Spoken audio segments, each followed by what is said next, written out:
So what I'm hoping this afternoon is that we'll be able to do 3 things. That will partly depend on how restrained I can be, or how long it's going to take me to say what I want to say about dukkha. So I want to talk a bit, some, and then have a period for some reflection that may be a little, or it may be a little bit more. And then following on from that, incorporate a little bit of you can get a cup of tea to do your reflection, or have a little stroll, something. And then we'll end with a meditation.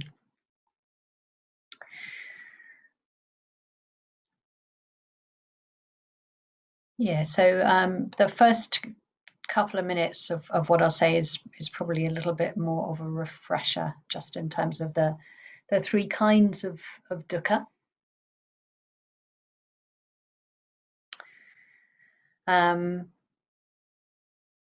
So just to briefly go through those. So dukkha.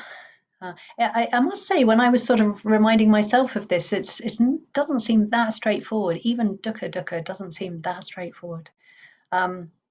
Unavoidable mental and physical pain, associated with just living a life as a human being. Mental and physical pain, and also our unhappiness with it, our relationship to it. I say even that one doesn't feel that straightforward. Yeah, I guess because I've had the experience myself in meditation, and you may have too, of when there can be some physical discomfort or physical pain. And if the mind is really in balance, if there's a real acceptance, I think this points to the power of acceptance of what's there, then that can change. It can be something that was deeply unpleasant, can be experienced as not unpleasant.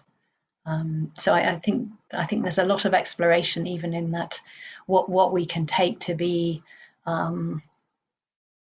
this is objectively physically painful, even in an experience as straightforward as that. Actually, my experience is that it's not always like that.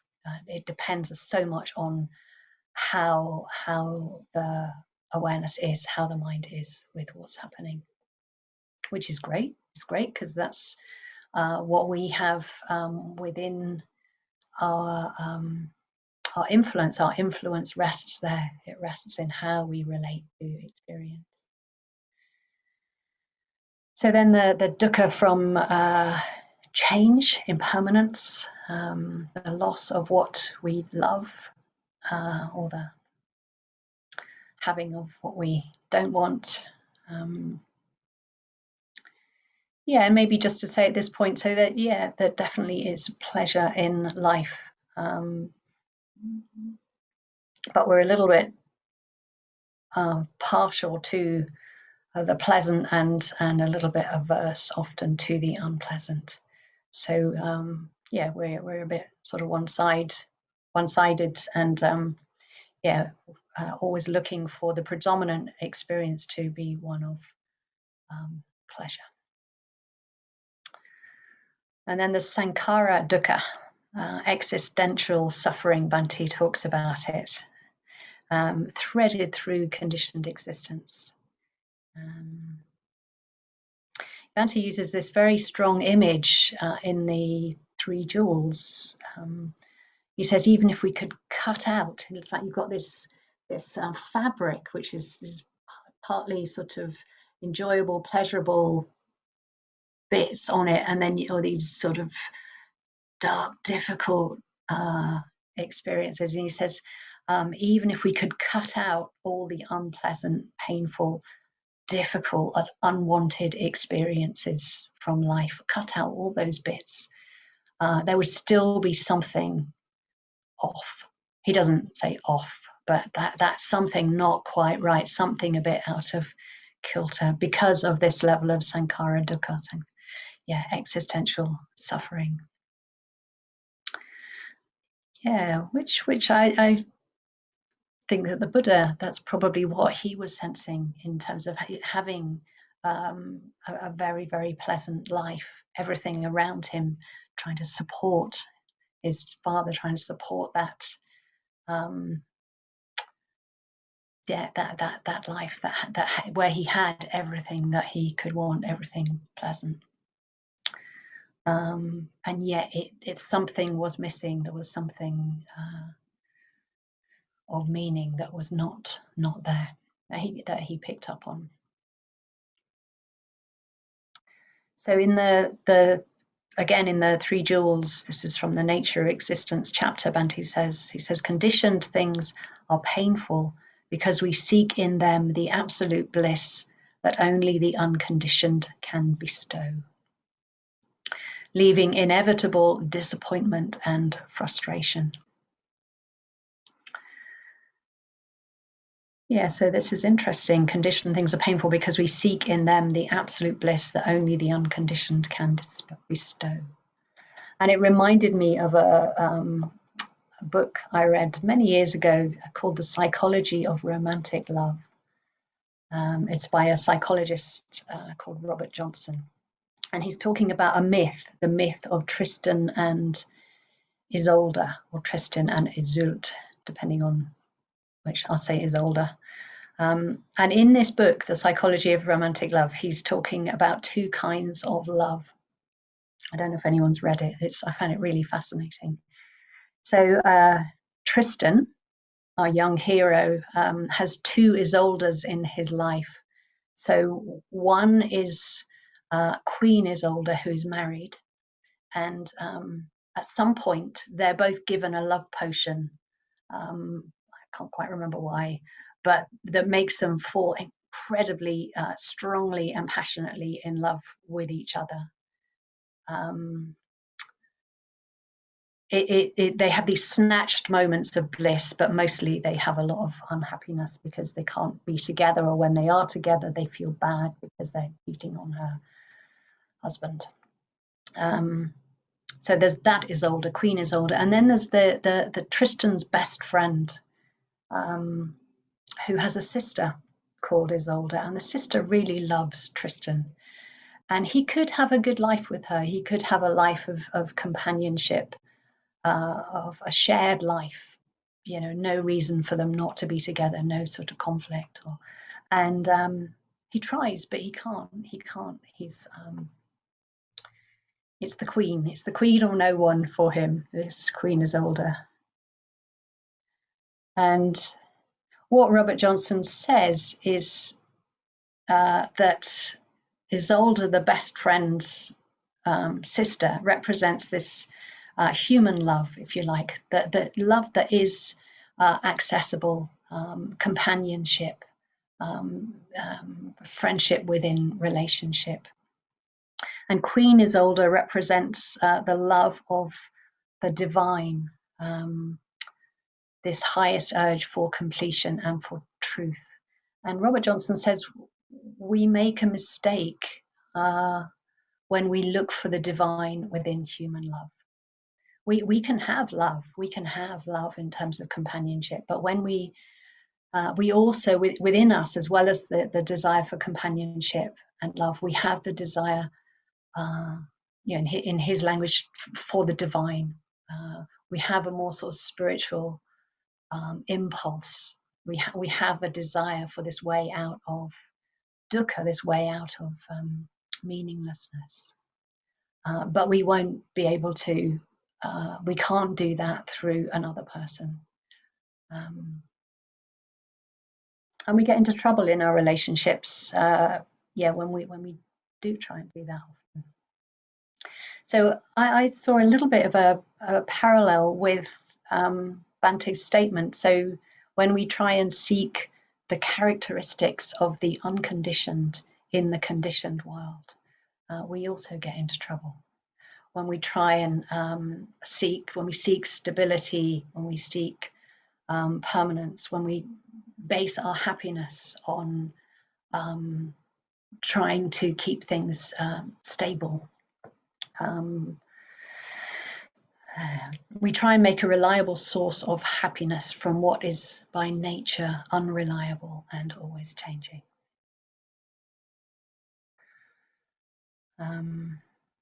So that's the nub of our problem, really, isn't it? We're just looking for stability, looking for security, looking for happiness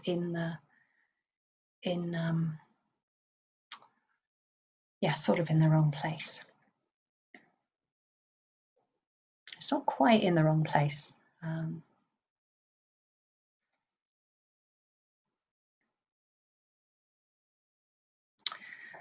Yeah, but we often have this I think built into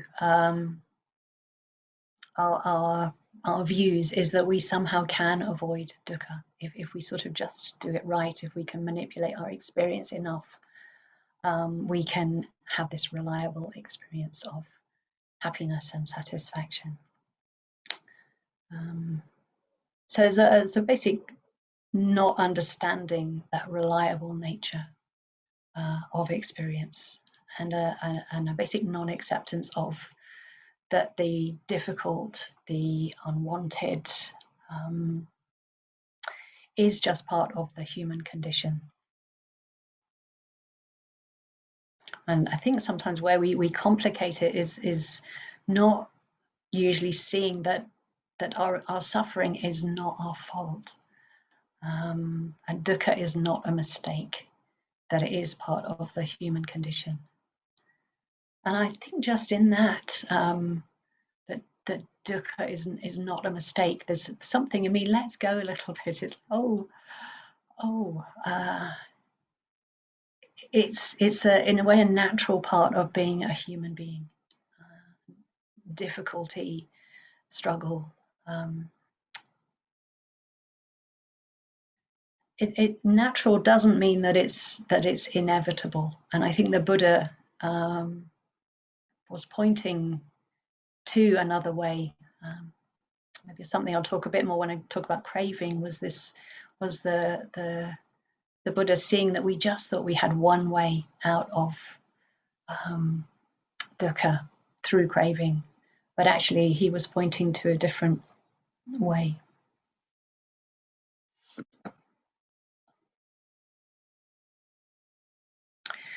I think one thing that can really help is just recognizing that a lot of our dukkha comes from our relationship to experience.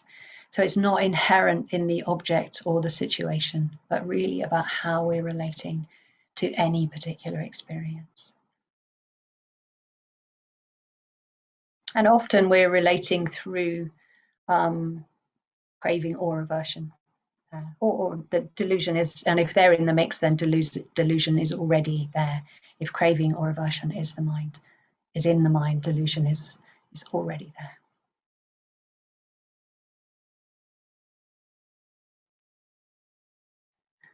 And I think one of the ways that we can investigate this statement that the dukkha, the dissatisfaction, is not inherent in the object or the situation, but in the relationship to, is to look at a particular object under different circumstances, and then it becomes quite easy to see. So I was thinking about ice cream, and which I generally like very much. And I was thinking, I really like it, but I don't like it when I'm cold. If I've come, it's I live in a Victorian house. It's quite chilly. Ice cream's lovely under certain conditions, but if I'm cold, then it's not what I want. If I have a toothache, it's also not what I want. Or if I eat too much of it, or if I feel a bit unwell to start with, then my relationship to it is quite different.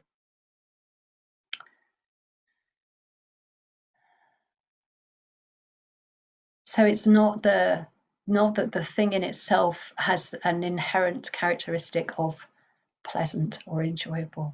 It really depends on what else is happening and that how I'm relating to it.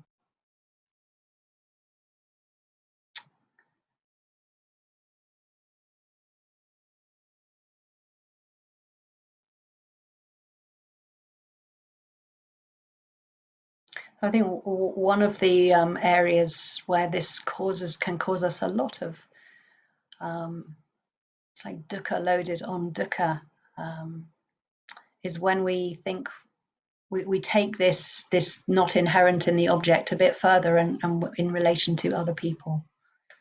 I imagine this is familiar to us, but actually it's still not that easy to always remember, or to really sort of feel very deeply, because I mean, I definitely feel it in myself. I can think that I suffer because of what somebody else has done, how they've behaved, whether that's something really straightforward like they've cut me up in traffic when I'm on my bike, and yeah, or sometimes it's a criticism, something that's yeah, I feel hurt by or let down by.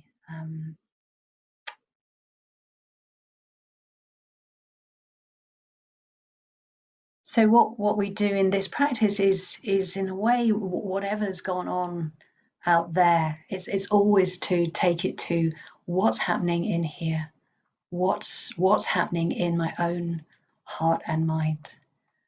And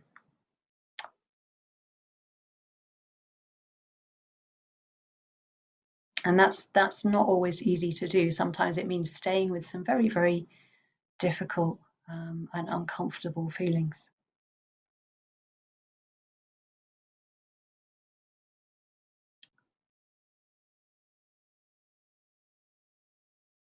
So I was thinking,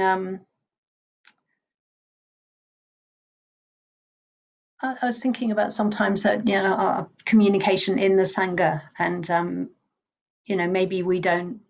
It's not as gross as blaming somebody else, or you know, maybe we don't do that, but sometimes we can still find, if you like, kind reasons for why somebody else did something. You know, we can say, oh, you know, they're having a hard time. That's why that happened, or they tend to sort of lash out when they're anxious or when they're under pressure. So in a sense, we're still thinking the problem is out there, and it's external, and even though there may be some truth in that, we're still putting the emphasis, yeah, out there, rather than on our own reactivity,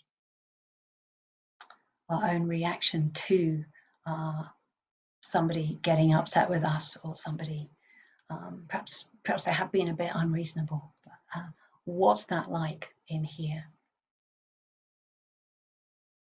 So just to be clear, this is not about assigning blame, but about learning about our own experience, about our own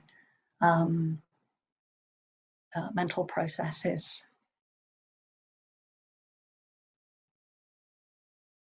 And I think it is part of the strategy that we can have to avoid dukkha. It's like, oh, put it out there, if you like. It doesn't really work. I think it's a terrible strategy, actually, because I think my experience, blame is just rebounds right back, whether it's self-blame or other blame, but it sort of seems to intensify my own suffering if there's any blame in the mind.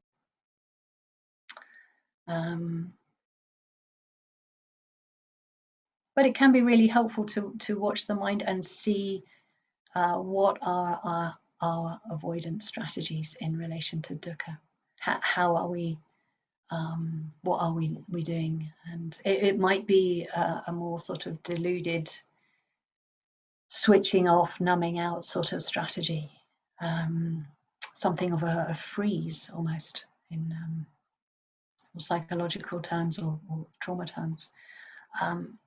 But often it's some degree of maybe wanting, maybe craving towards something that's pleasant, or a degree of sort of pushing away, some sort of aversive strategy.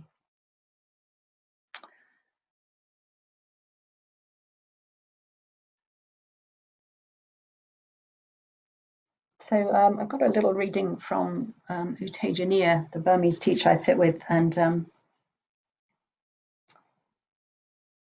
find it quite interesting, so I'll just read it. It's called "The Reacting Mind is Our Responsibility." And he says, "We see the gross level. We see someone come and call us a fool, and we get angry. So we think that this person made me angry. But we don't see the subtle thought processes that go on, the identification with the self, the pride that doesn't want to be called a fool. That's what makes the mind angry, not the person calling you a fool. So that is how the mind is responsible. The lack in this mind is the lack of understanding of its own processes. This is the fault that lies within the mind."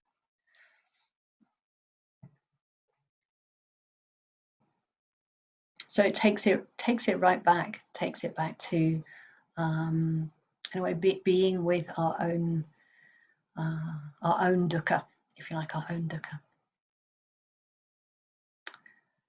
And what can we learn? What can we learn about how we're relating to someone who, they've just said something, but our own response to that can be very, very strong. And to investigate that through non-reactive awareness, through just being able to see with some curiosity what's happening, with the perspective that dukkha is universal.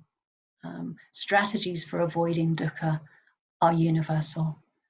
So that can really take the heat out, or take the sense of, again, that something is my fault.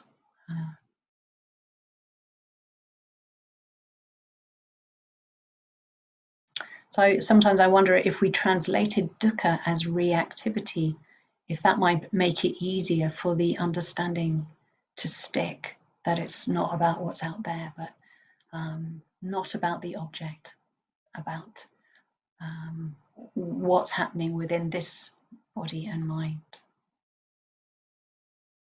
And this language of it's I've been using quite a bit. This is not about in terms of what we pay attention to in the practice. It's the object is secondary to the awareness that we're able to bring to it. So being aware of our own processes, some of those will be dukkha-oriented processes or reactivity. Reactivity is just as good an object to be aware of as anything else, as the breath. It might be more difficult, but if that's what's present, if that's what's there, then use it to build awareness. Use it to, some self-understanding can come through it, but also build awareness. Let awareness recognize what's happening.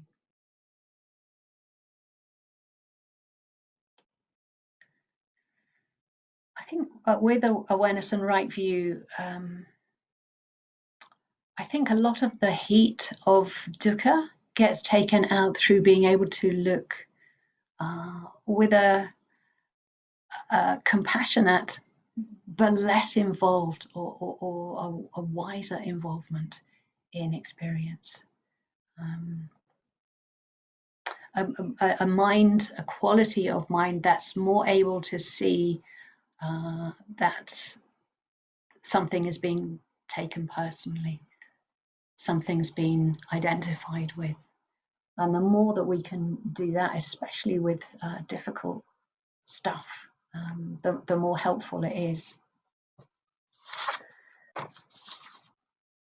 But I wanted to say just something about this idea of right view and right view of difficult things in terms of, sometimes people use the language of stepping back. I don't think I've said that, but I could well have conveyed it. And so sometimes there is a concern around detachment, and in a way it's a bit contrary to wanting to be more intimate with our experience, which can be seen as a very attractive thing, and that's part of the attraction of being with direct experience.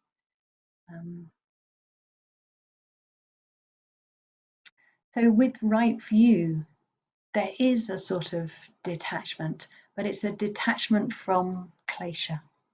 It's a detachment from that enables us to recognize something more clearly, able to recognize it as a source of suffering or a source of kusala, joy. So that's where there's this sense of being detached from the poisons or those qualities in order to be able to see them more clearly, but not a detachment from compassion or from love or from life.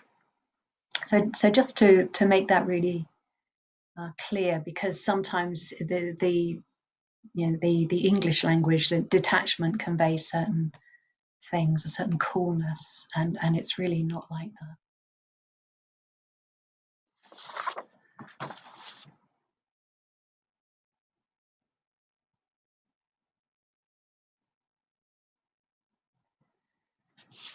So maybe one of the last things I'll say is that I went to see Bhante, at least 20 years ago.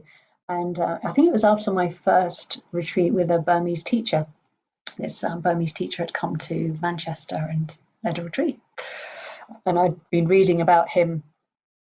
I'd been reading about him in relation to a book that Sharon Salzberg had written. And there's a whole story there. But I went to see Bhante afterwards, and the retreat, there'd been quite a focus on dukkha, and Bhante just made a point really, really clearly, which I think had been made on the retreat, but I think probably I hadn't completely understood it, or I wasn't, necessarily conveying that I'd understood it. So Bhante just talked about the difference between experiencing dukkha and understanding. And I think sometimes when our association with dukkha is from not understanding it, and so what we have then is the experience, and often that experience is unwanted or unwelcome. But our aim is to have insight into the nature of dukkha, into the nature of the human condition. And this is a completely different thing from feeling our dukkha and being caught up and identified with it. And I think the really helpful first step is being willing to feel into our dissatisfaction, our suffering of whatever degree, and recognizing it for what it is. This is dukkha. This is part of the human condition. This is what it's feeling like in this moment. So understanding, having insight into anything is not a miserable experience. It's joyful and freeing and a relief. So I think it's just really it's important that we don't think of the understanding of, well, we make just be clear around that point that Bhante made to me.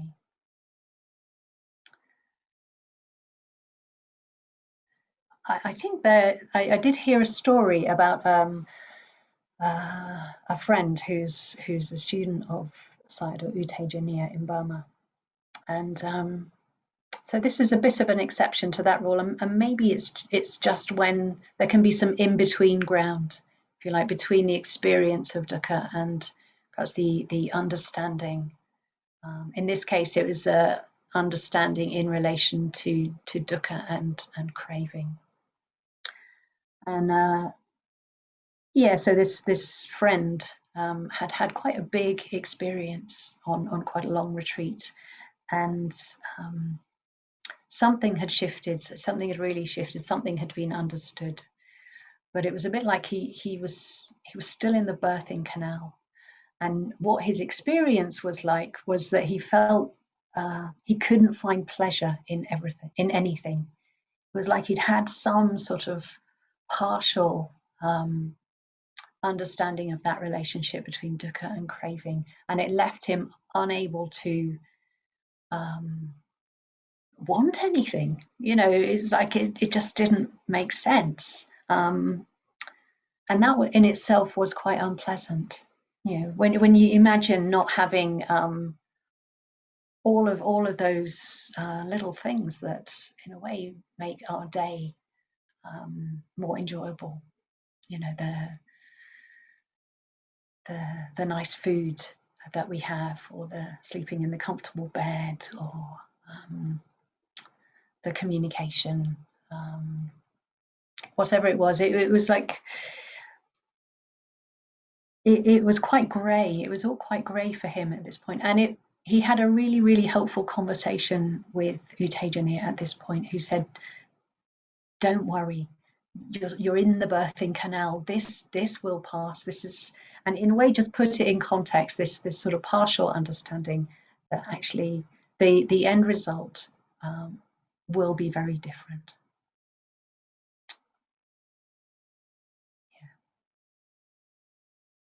So in a sense, sometimes in spiritual practice, we do go through phases that feel quite dark or quite difficult, and in a sense, we need to bear with them in the same way. They're dukkha experiences in themselves.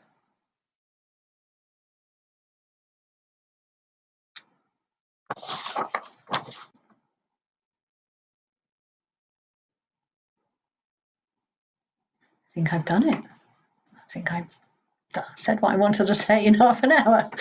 Jolly good.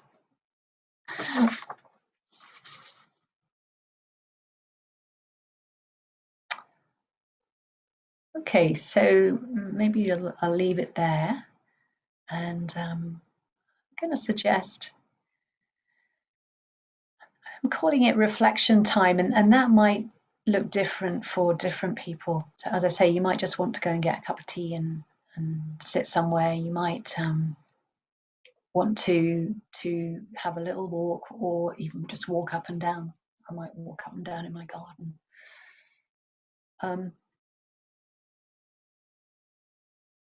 But I think there's different ways of reflecting too, and there may be that there are strands that have been sparked off from something that I've said, and that the mind naturally wants to sort of think about those. It might be quite unthinky, and just in a way, just letting the mind be quite open, and perhaps every now and again, just dropping in some words that perhaps you remember from what I've said. Understanding dukkha, experiencing dukkha, whatever it is. So that's about 25 minutes to do that, and then let's come back for past, and we'll have a meditation then.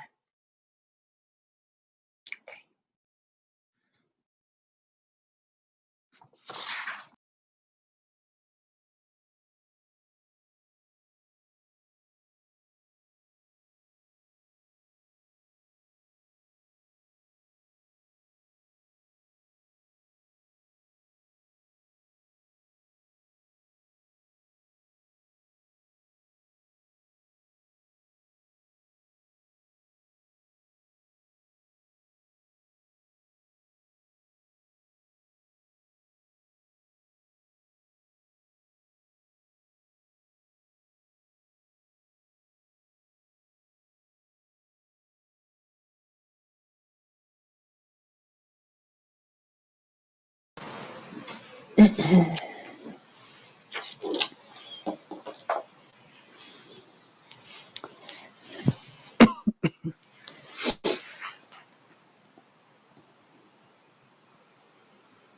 So take up a posture that you feel will best support awareness at the moment.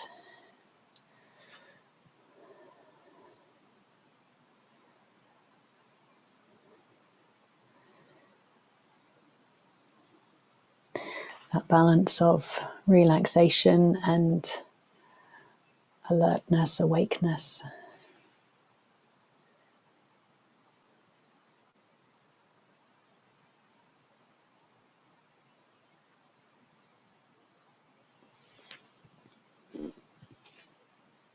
So we've got half an hour to practice together, but do feel free to just continue. I suggest that we just leave silently at the end, and anyone who wants to stay, just carry on sitting as long as you'd like to. And generally, do feel, don't be limited by the program. Especially if you do have more time for formal practice, then enjoy it.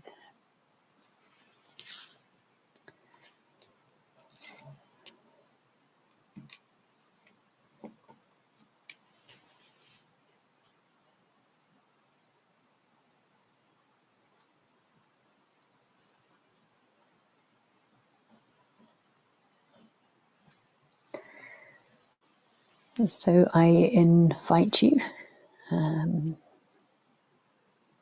if you'd find it helpful or useful, I invite you to do the hand fist something of a hand fist practice with whatever degree of dukkha might be present in your experience, and with whatever degree of resistance to that, or finding it hard to accept that. Sometimes just the hand gestures in themselves can do something that the thinking mind can't do.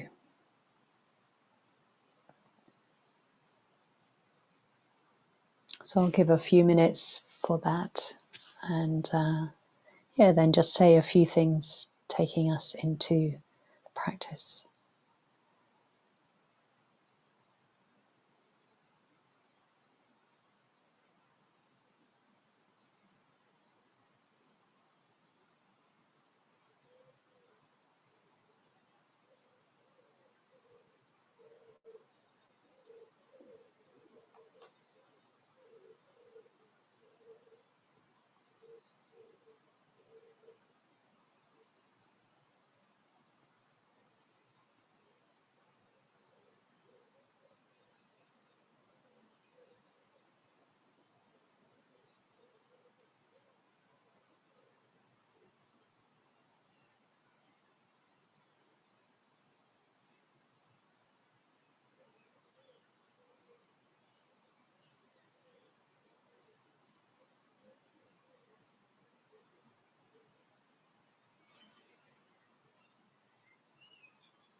It can be helpful to just check every now and again. Check that you're aware.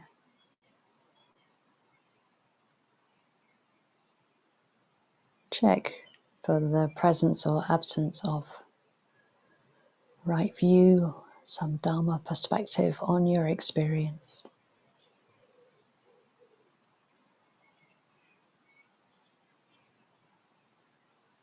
And check that you're settled back. Checking the quality of energy or effort.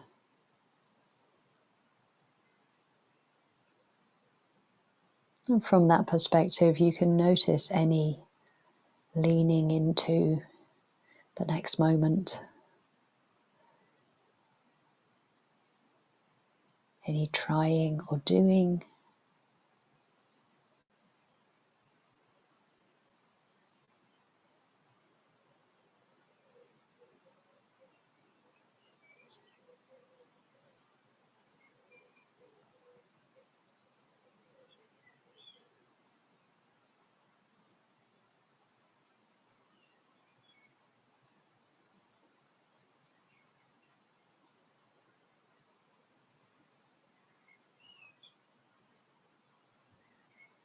Sometimes we have the dukkha of something should be happening.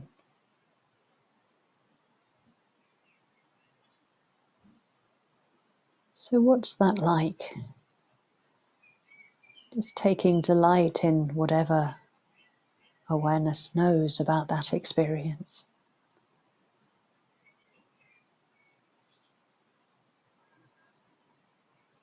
Delight in the clear recognition of something that's been happening and influencing the mind without us necessarily having been consciously aware.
Any object, anything in our experience can help grow awareness.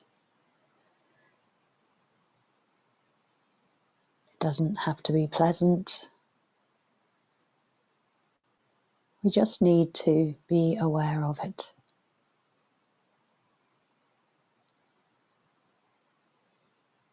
But sometimes what supports the mindfulness, the awareness, is to also notice any joyful qualities, anything that the mind and body are appreciating, valuing, happy to rest in.